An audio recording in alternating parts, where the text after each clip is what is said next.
It is with a tremendous amount of privilege and pride that I get to introduce you to the next presenter today, this afternoon. Dan Barber, tremendous chef, innovator, a man with core values and a mission statement, and is close to my heart. He's not just an accomplished chef. He's an advocate and an educator when it comes to sustainable agriculture. After success of his 2 Blue Hill restaurants and Stone Barns Center, Barber worked to blur the line between the dining experience and education, bringing these principles of good farming directly to the table. If you haven't had a chance to see him, he's a tremendous speaker as well. He did a presentation for TED on his love affair with 2 fish. It's intriguing, and I highly recommend that you get a chance to look it up and view it. He strives to create consciousness about the effects of everyday food choices and to bring about change through education and food. That said, don't let this farm-to-table ethos make you think he's not experimenting with new technologies in his kitchens. We're about to get a rare glimpse inside the mind of Dan Barber and witness his recent experiments at Blue Hill and Stone Barns and see where Barber sees himself as a craftsman and an artist. Please put your hands together for Dan Barber, everybody. Thanks, man. Thank you very much. Pleasure to have you here. Thank you. Okay, so Blue Hill at Stone Barns is located 35 miles from where we're standing. We raise 8 acres of outdoor vegetables, and we have a 23,000 square foot greenhouse, which is about a ½ acre. And we raise vegetables, herbs, salad greens throughout the 12 months of the year. We raise pigs, sheep, chickens, geese, turkeys, honeybees, sometimes rabbits, ducks. And we have an education center that teaches children and adults about farming and agriculture. We have a cafe and a restaurant that buys everything at a fair market value. So, look, if you come here thinking that Blue Hill, this is going to be a farm-to-table talk about the wonders of a just-picked tomato or the pleasures of an organic carrot, or that these guys are writing menus based on the morning's harvest, like, this isn't the talk, okay? Because that story, while it's a good one, has been told many, many times. How many of you have, you're from all over the world, so how many of you have read about a restaurant that's about to open that's focusing on market-driven menus? Yes? That's a terrific thing, and there could even be more of it. But today, we're going to talk about moving beyond that a bit. And while we're at it, we're going to try and talk a little bit about trying to close this divide between what I've been labeled, which is farm-to-table chef, and, for lack of a better word, molecular gastronomy. There's this divide that's this wide. Either you pray at the mantle of the farmer's market, or you drink the Kool-Aid of like maltodextrin and guar gum and all that stuff. And you have to choose. But of course, it's a false choice. The best molecular gastronomists, and again, I use that term only because I have not heard one that encapsulates this movement better. The best of those chefs, I'm looking at one right now, Wiley Dufresne is in the audience right there. The best of these guys do it in pursuit of flavor. Their transformations, their experimentations lead us to understand food in a different way. It has influenced me more than anything else in my career, and it's been pretty recent. What I'd like to suggest for today is that we think about doing those transformations and those experimentations before they get into our kitchen. What I mean is, you take a braised belly of lamb, and instead of looking at a traditional menu that transforms the ingredients into a delicious flavored piece of meat, we look at the lamb from the ground up. We think about and become participants in writing a recipe for that lamb before it ever ends up in our kitchen. We become participants in writing a recipe for flavor. Is there such a thing as a recipe for flavor? I think there is, whether we're talking about a baby lamb or baby carrots. We can help farmers and food producers write a recipe before it ever touches our hands. And I think one of the ways to look at this is dividing up this recipe writing into 4 categories. Loose categories. First is genetics. Second is soil and diet. In other words, what you're eating is eating. The third is environment, and I'm not just talking about rain and sunshine, I'm talking about things that we can really control. With humbleness, but we can control. And then there's technique, and here again I'm talking about technique that happens in the field as well as in the kitchen. So look, we're gonna write a recipe using these 4 categories for 3 vegetables, for three different ingredients. One is charcuterie pigs, cured meats, and we're going to concentrate on speck today, a German-style cured ham. We're going to look at tomatoes, and we're going to look at one of our favorite vegetables we've been using at Blue Hill for a couple of years now, although we are, I think, improving it since the last time we've talked about it here a few years ago, Celtuce. So let's start with these charcuterie pigs. So it's something that chefs have been working on for thousands of years, and as we all know, a really terrific cured piece of meat, charcuterie selection done in the right way is phenomenal. Is there a way to affect that phenomenal flavor even before we get into the technique in the kitchen? So again, we look at it through genetics, environment, diet, and technique. So genetics, we raise 100% Berkshire pigs. Do they have the best genetics in the history of pigs? No, they don't. They're really good. They're not the best. We raise them for a variety of reasons, which we'll get into here. Part of it is its productivity. Part of it is our natural ecology is really suited to Berkshires. But a big reason for it, just getting back to flavor, is that it has great fat distribution. Great fat distribution throughout the animal. It's prized for that. It's been bred for that. When a pig is born on our farm, we try and follow that pig from the moment it's born all the way through to the kitchen. We kind of write a CV on the pig. From the moment it's born all the way through, what it's eating, what its health conditions are, the health conditions of its mother, the health conditions of its brothers and sisters. And we weigh that information with information when we go to butcher the pig.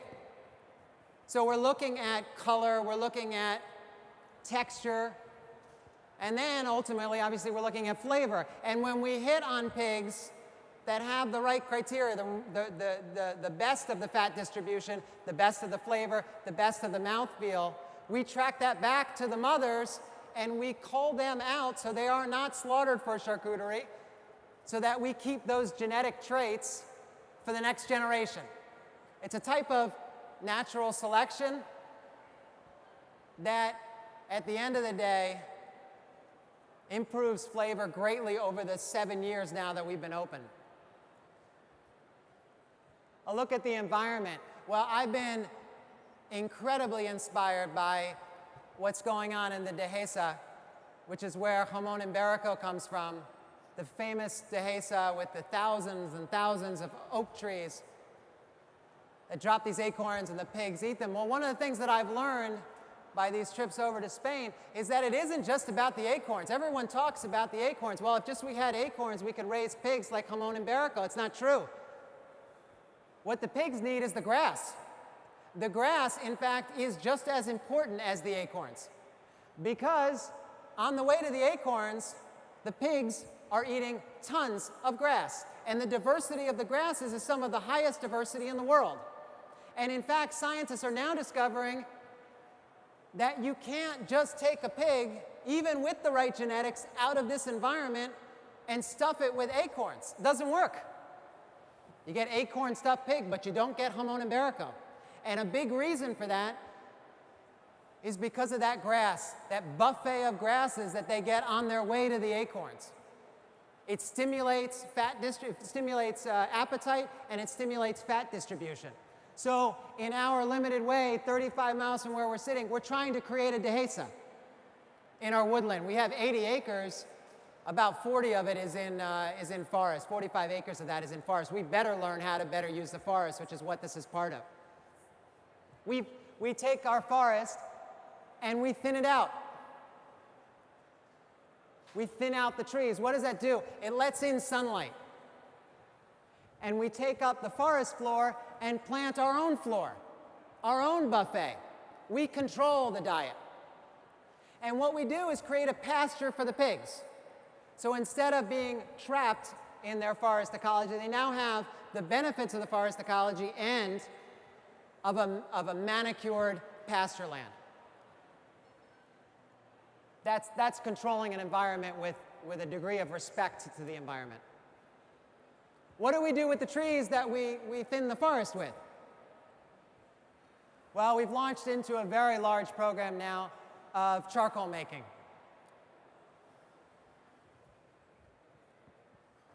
We take these trees that we thin and we carbonize them when we make charcoal.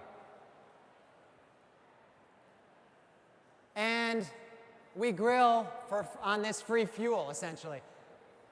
Alex Gruner, where is he? This is his strudel. It's made with corn that's smoked on our homemade charcoal.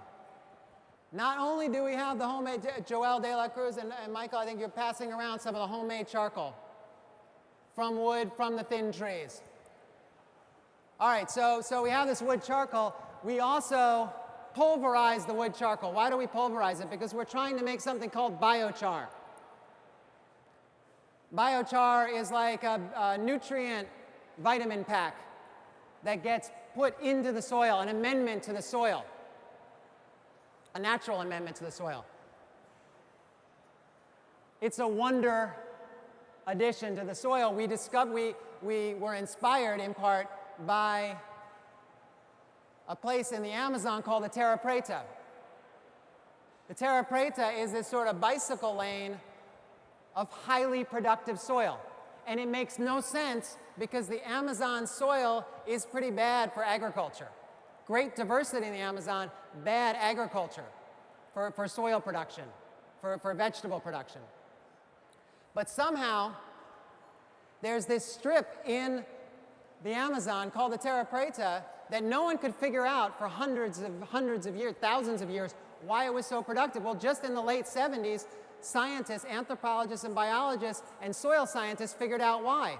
And the theory is that 2,000 years ago, the Amazonians realized that they needed to make this amendment in the soil, and that it would work and grow vegetables for their growing population.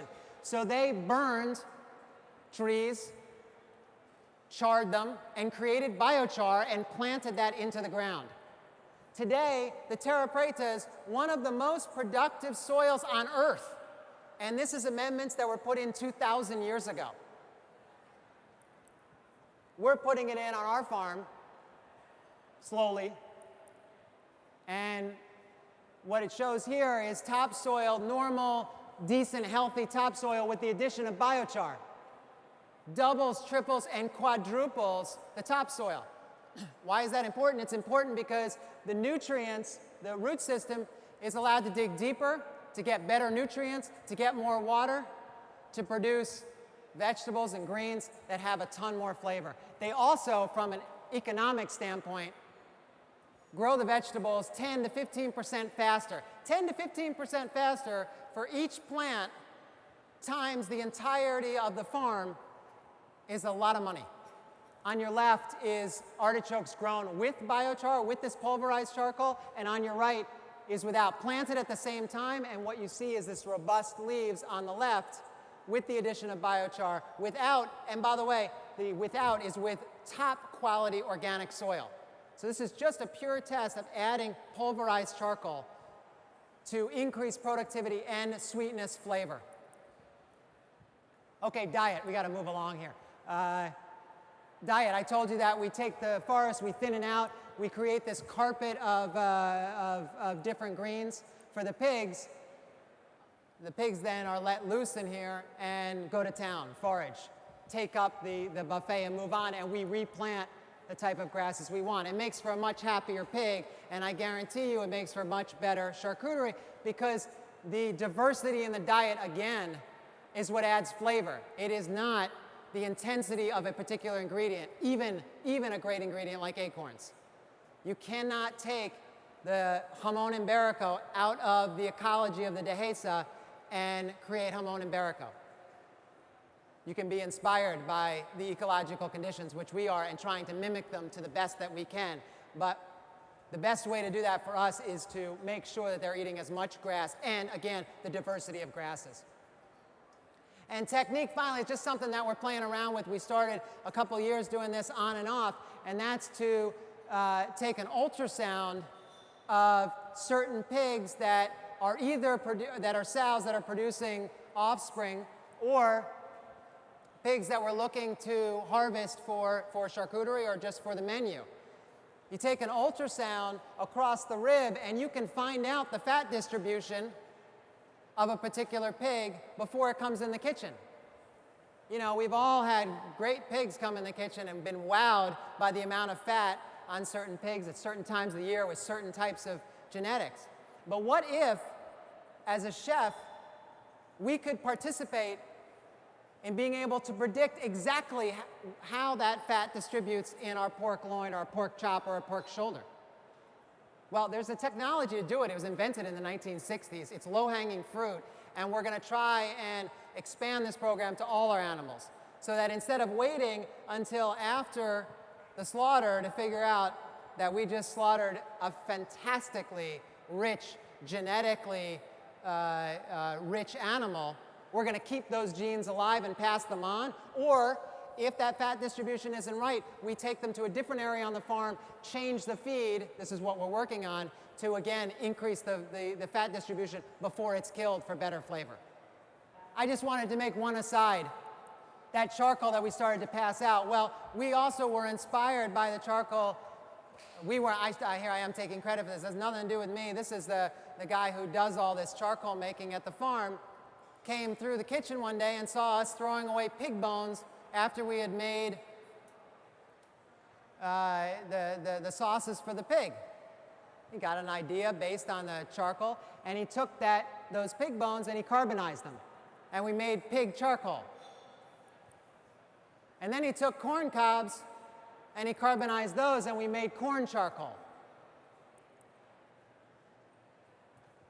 And so on. He took lamb skulls, lamb bones, and made lamb charcoal. So why don't you pass that around and everyone can take a look at it. What we're trying to do now is create a recipe just for the charcoal making, so that when we carbonize these pig bones, we can control the carbonization process to the point where those bones still have flavor. Right now, to be honest, when you grill a pork shoulder on pork bones, it's very hard to get the flavor from the bones. But on occasion, when we've been playing around with this, we've gotten biochar from our guy, and you light the fire and you infuse your pig with pig. Or you infuse grilled corn with corn. We've started to do it with lobster bodies as well. Again, all of this is post-sauce broth making, stock making. So you get all the benefits you can get out of it, and then you carbonize. That's a suite of different charcoals that, again, gives you the luxury of creating different recipes for cooking different proteins, or we've started with vegetables on meat bones. And if we can get the meat bones to give off that flavor that we've experienced before consistently, we'll have grilled vegetables for the fall, grilled root vegetables on pork bones. So our first dish today is a squash that we grow at the farm wrapped in a strudel. The strudel is made with a drying corn that we grow on the farm called 8-row flint corn that we then smoked over corn biochar. So it should have a smoky flavor in the strudel. We wrap the squash with the strudel. We have the cured speck. Do we have the cured speck passing around? You want to do that? Yeah, I'll just have you show you a cured speck. And a sauce made with those bones before they're biocharred. And the sauce is essentially a charcuterie sauce, everything that you would find in a typical charcuterie in a sauce. I'll take a moment right now just to introduce some of the crew here. Greg Backstrom, first of all, just joined us for Stone Barns. He's taken over for Josh Lawler, who's been with Blue Hill now for 4.5 years, 5 years. Josh has been leading Stone Barns for at least the last 5 years. He's an amazing talent. I'm going to miss him greatly, not just for his talent in the kitchen, but for his humor and his intelligence. And he's going on to open up his own restaurant in Philadelphia. If any of you here are from Philadelphia or around Philadelphia, you want to talk to him because whatever he does with the rest of his career is going to be noteworthy. And if you're looking for a job and a really terrific person to work with all around, you can't get better right now than Josh Lawler. He's leaving us next month. Alex Grunert, yeah, well, thank you, yeah.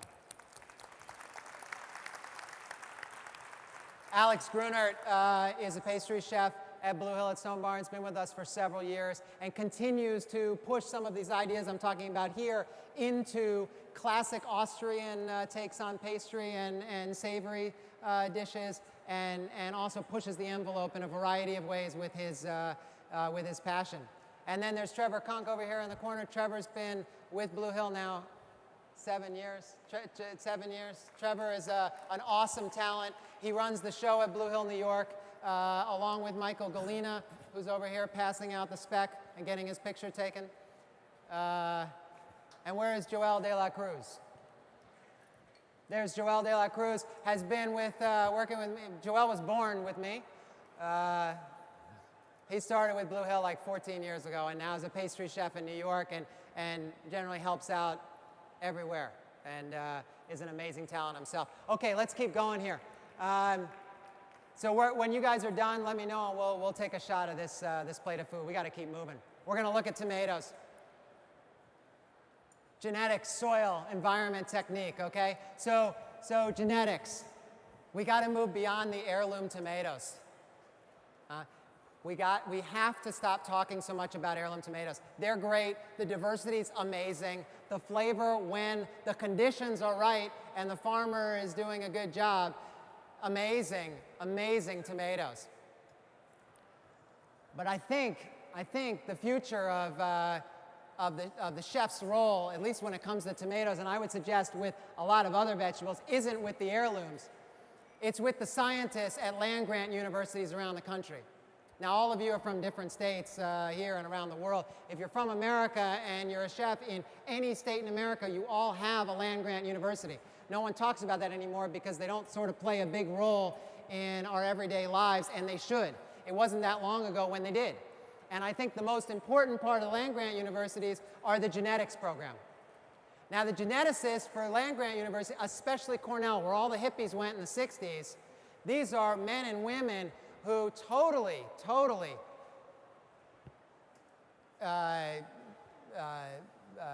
feel the love of this whole like environmental movement, and their interest is in food, in flavor.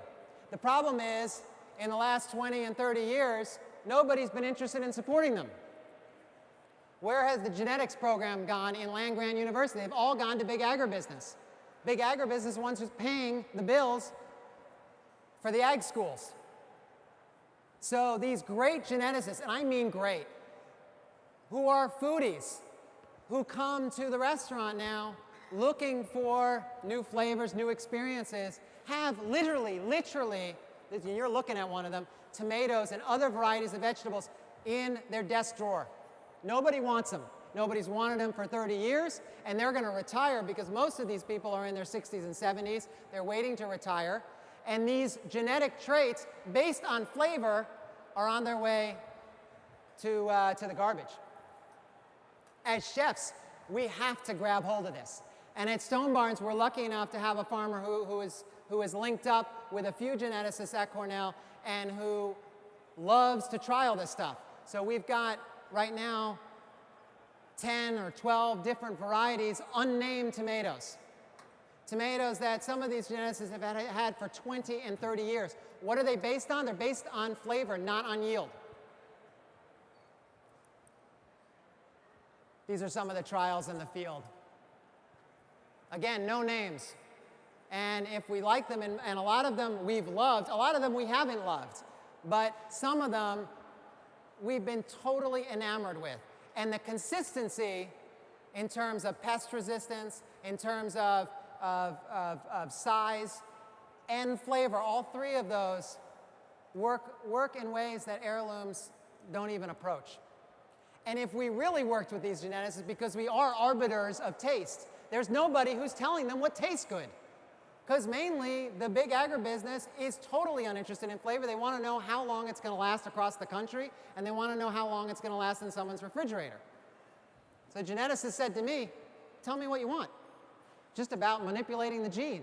And we're not talking about Monsanto manipulation. We're not talking about transgenic. We're talking about natural breeding, the kind of stuff they've been doing for thousands of years. And we need desperately now to support these men and women. Okay, enough of the rant. Okay, so we do an enormous composting system to feed the soil. The biggest, well, there's a lot going on with the construction of the, can I just get a camera on this dish? I interrupt myself. I'm sorry, guys, I didn't see this finish. This is the finished dish, the speck with the squash and the charcuterie sauce. If we can just get a camera on Josh and Greg and Trevor's work there.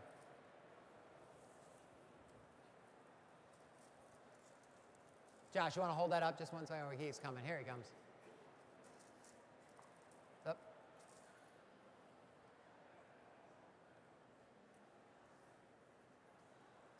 Right now, we're preparing for the next tomato. Okay, let's keep going. Sorry, back to the presentation. We'll come right back to this a little bit early. I just want to make a mention of making this high-quality compost. We invested in what's called a sandburger. A sandburger is a very expensive piece of machinery. It's the latest invention from Austria, and essentially it cooks it makes sure that the soil is cooking at the proper temperature.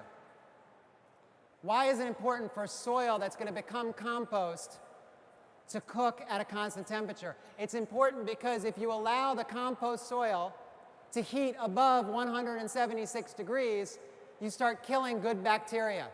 It's very basic science. The USDA says you need to rise above 142 degrees. Anything below 142 degrees, you've got bad bacteria in the compost. They don't allow it. Okay, heat up above 142. But it's very easy to go from 142 straight up. And as you continue to go up, you start killing bad bacteria. I'm sorry, you start killing good bacteria. All the bad bacteria is gone. So there is actually a recipe to the amendment of compost, and I submit to you today that it is a huge difference. If you can keep the compost temperature between about 142 and 176, you hit a sweet spot, and you get the good biology of the soil. And the difference in flavor is enormous. It is the difference between an heirloom tomato and a supermarket tomato, that big. It is an area of the farm that we concentrate on with great detail. Jack Algier, the head farmer at Stone Barns, also concentrates on a chemical analysis of the soil, a biological analysis of the soil, which I'm now in the process of learning. But essentially, every day he's taking soil tests for the greenhouse, which is the one on the top, and for the field, which is the one on the bottom. And he's measuring things like calcium, magnesium, sulfur, and their relationships. Because he knows that the relationships of these different components will yield not just the fastest growth and not just the healthiest plant, but the best flavored tomato.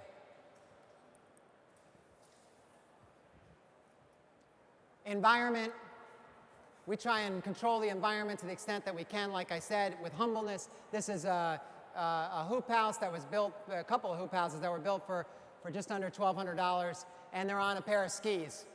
And the skis go back and forth along this slanted hilltop, and they allow us to extend the season.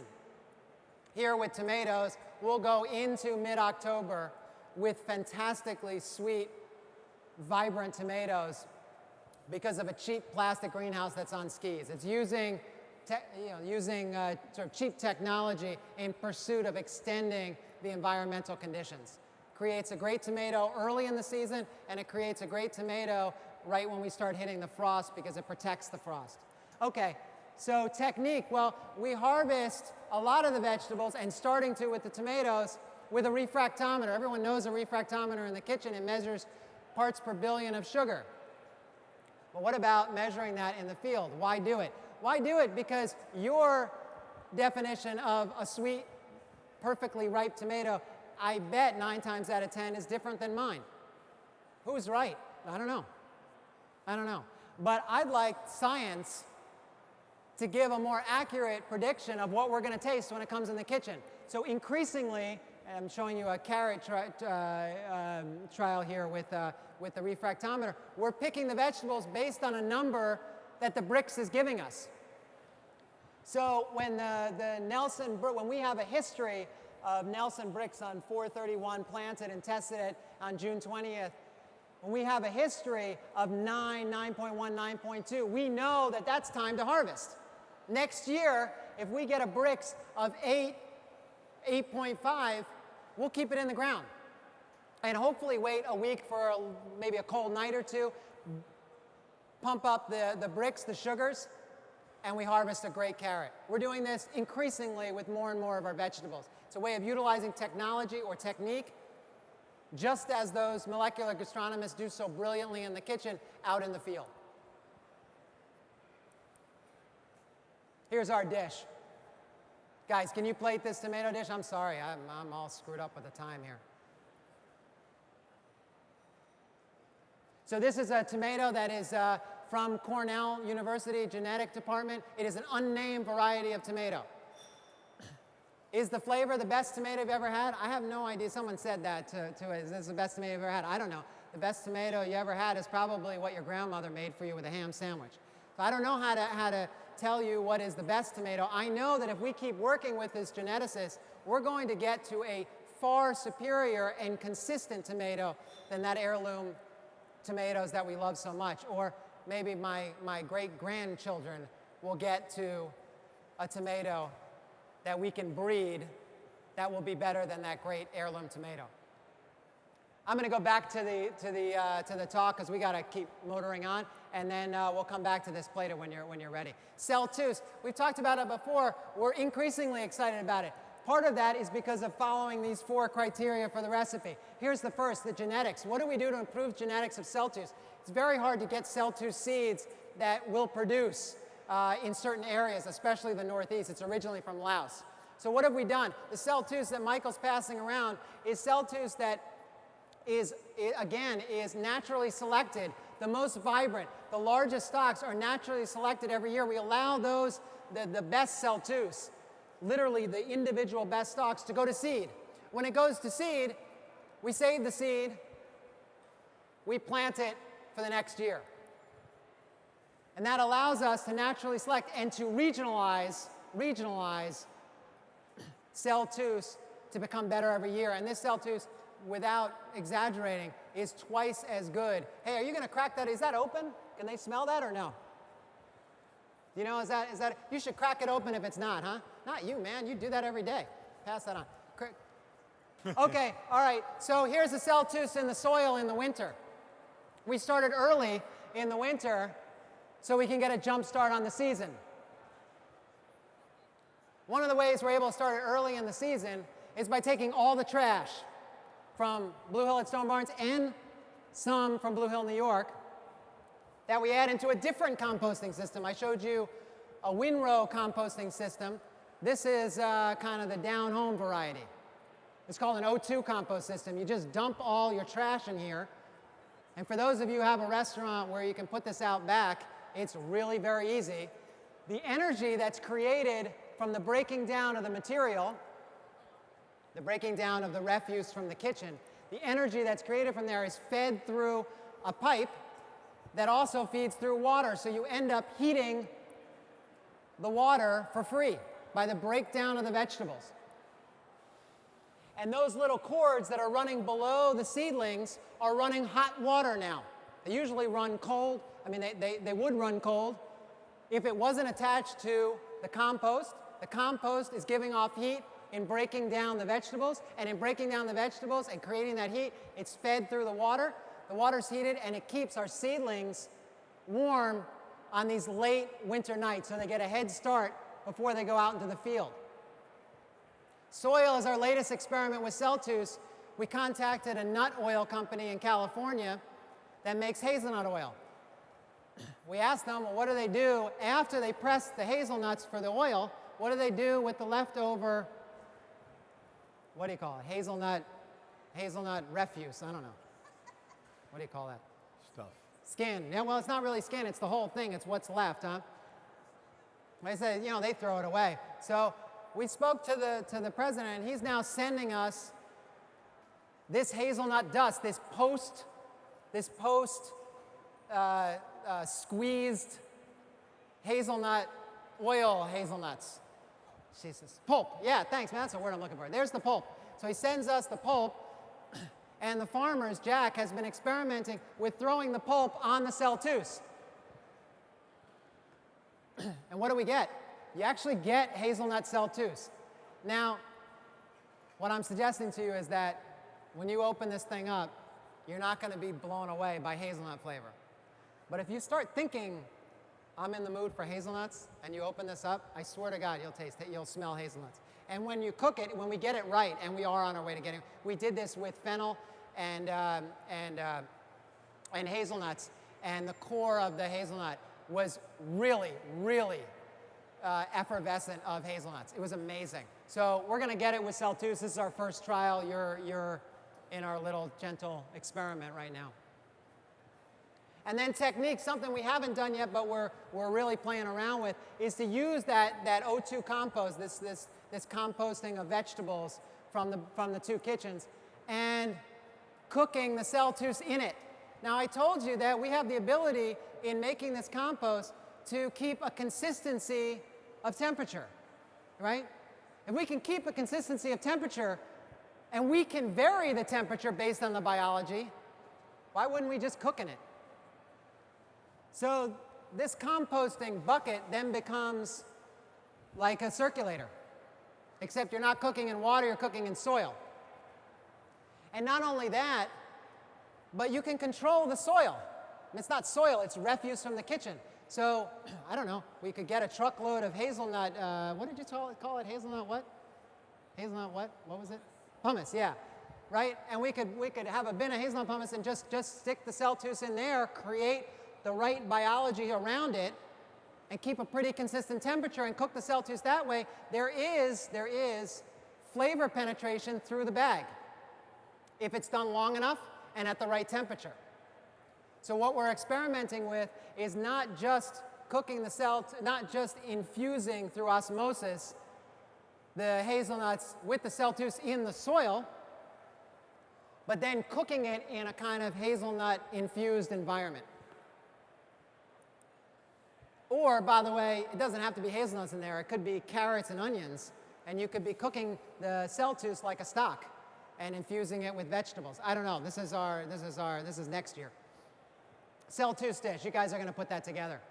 Hazelnut Celtuce with a homemade yogurt. Blue Hill Farm is my grandmother's farm that has been converted to a dairy operation. We have 20 head of dairy cattle that we milk every day. It is all grass milk, no grain-fed milk. It's really wonderful stuff, and we make tons of stuff out of it, yogurt included. So we're going to show you this plate in 1 minute. And then I thought we'd take a minute to open up for questions. But I'm just going to go a little bit off the mark here and just kind of throw out, maybe this is for an open discussion. But what is the role of the chef in all of this? I mean, I started out by saying we've made this divide between a Dan Barber and a Wiley. That doesn't make sense. And it's not good for the future of the industry because, again, it has all of us choose who's going to be the mad scientist and who's going to be the faithful traditionalist. And I stress it's a false choice. That's not to say we're taking the time and the energy to learn all the things that Wiley's doing in his kitchen. I'm impressed by them, I'm inspired by them, and what I want to do is take that inspiration, that experimentation, that transformation, and put it into the soil, and put it into the pasture. And maybe there's a new way to look at a collaboration between the two. I don't know. That's where we're headed, and where I think more of us should be headed, whether you have a farm or not. You know, although everyone says to me, it's so easy when you have a farm outside your door. I would suggest that it's not that easy because it's not my farm, A. And B, a lot of the stuff that I just showed you, we were doing with farmers at the farmers market long before we had stone barns. A good portion of what you just looked at was started with farmers at the farmers market. So it's any kind of collaboration. I just want to take 1 minute to tell you, to talk to you about what we're working on here for the next, maybe this is a lifetime of work. There's a man named Dr. William Lee, who's the leading angiogenesis doctor in the world. Angiogenesis is the study of capillary growth that feeds tumors. You probably heard of it. It's an innovative approach to curing advanced stages and increasingly early stages of tumor growth. And essentially, what Dr. Lee is suggesting is that we can eat, if we eat the correct diet, we can prevent cancer before the tumor ever develops. What Dr. Lee is saying, that diet represents 1/3 of all of our cancers, all of our tumor growth cancers. 1/3. And his belief is that diet can cut off capillary growth to the tumor before the tumor develops. That in order for the tumor to develop, you have to develop this tributary system of capillaries. But the tributary system of capillaries is dependent in part on the kind of diet you're eating.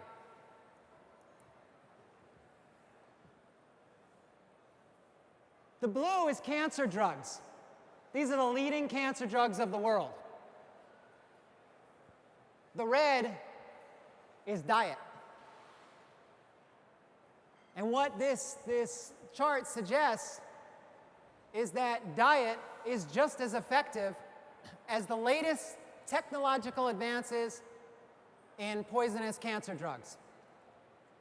Almost as effective, in some cases, more effective.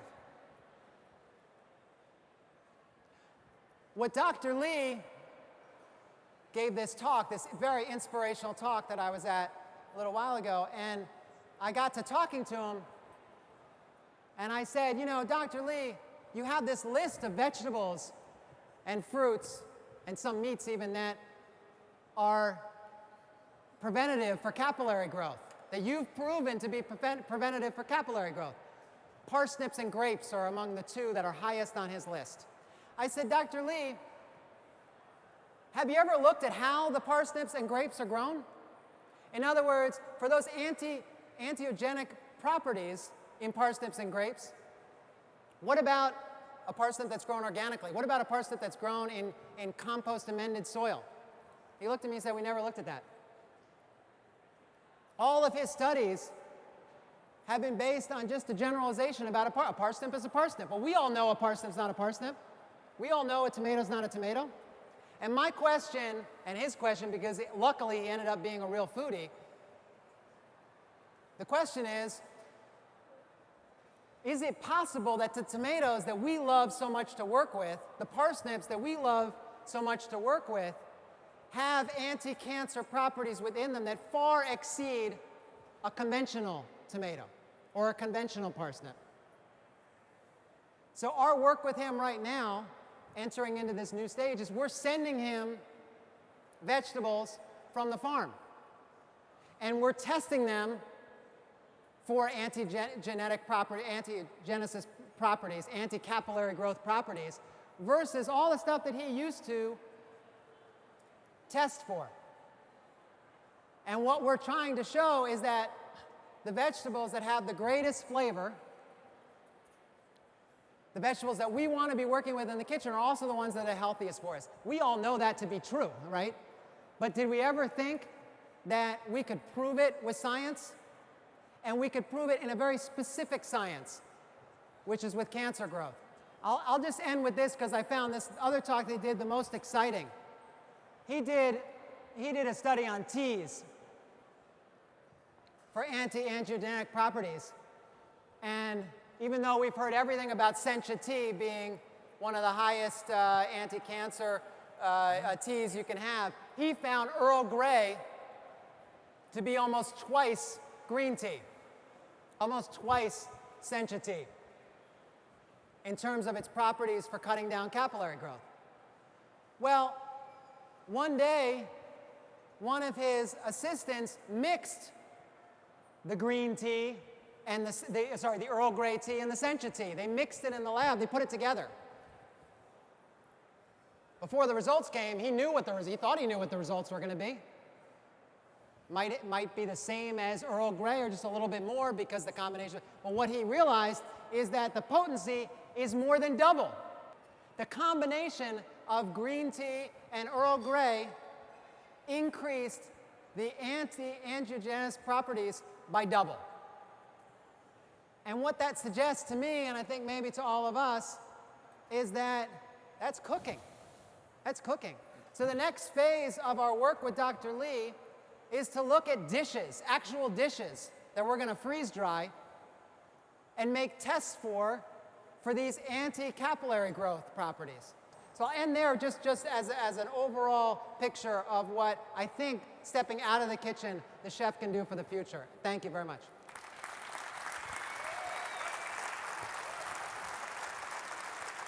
So we're going to take 2 questions, only 2 questions. So who's got the biggest 2 questions for Dan Barber? Chef, I'm a private chef in New York City. And I was just wondering what the ratio of biochar to a cubic square foot of soil you use. The answer is we're still figuring it out. Come up to the farm. I mean, it's really depending. And it's also dependent on what parts of the field we're using to produce what. So we're kind of just starting this, to be honest with you. It's like the first phase. What the farmers have sort of perfected is adding compost amendments that are the kind that I showed you with the windrows and the O2. Those kind of compost amendments, we've gotten down to the exact amount for the soil that's needed. The biochar, still in experimentation. Chef, I'm Jonathan from Vancouver in Canada, and I just want to say thank you so much. You're a leader, an inspiration, and keep making those TED videos and doing these things that you're doing, because it is unlike anything anybody else is doing anywhere else. So thank you.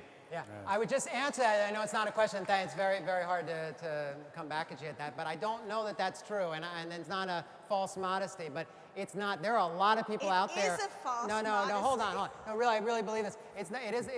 There are a lot of people out there doing amazing work around the world, and I am lucky enough to be working with the talent that I have behind me, and in a place that gives me the kind of canvas to talk about this stuff. But I really believe, I'm very cynical about a lot of things, but for the future of the chef and the creativity that I see out there, the passion for flavor, that pursuit, expanding that role to agriculture and maybe to health, I think a lot of chefs are going to far surpass what we're doing very soon, and you'll see that. That's my next talk. Okay, here's the false modesty part. We had a bet, right?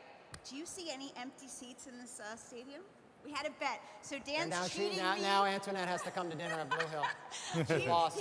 I bet him that every seat in the auditorium would be full today for his presentation. I think I won. Yeah, you got it. Dinner on me. Okay, while Muradley Lou is setting up, and none of you are going to move from your seats for Muradley Lou, we're going to take 2 more questions for Dan Barber. So they got to be good ones, right? Celtuce. How many people in the audience have had Celtuce in their lives, eaten it? describe where it comes from and what it is? It's originally exactly? from Laos. There are two parts to the vegetable that both are fantastic in their own way. The stalk eats a little bit like a combination between a bok choy, an asparagus, and what? Celery. What'd you say? No, celery. Yeah, some combination of that. Incredibly flavorful and incredibly flavorful. And then there's the leaves that are quickly sautéed usually and are much like the most flavorful spinach you've ever had. Thank you. My question is, you mentioned grapes and parsnips having the Genus properties, you. yeah. Is Dr. Lee also looking at what would happen if you combine some of those ingredients in one dish? Yeah, so what I said to you is this whole thing with teas came by accident.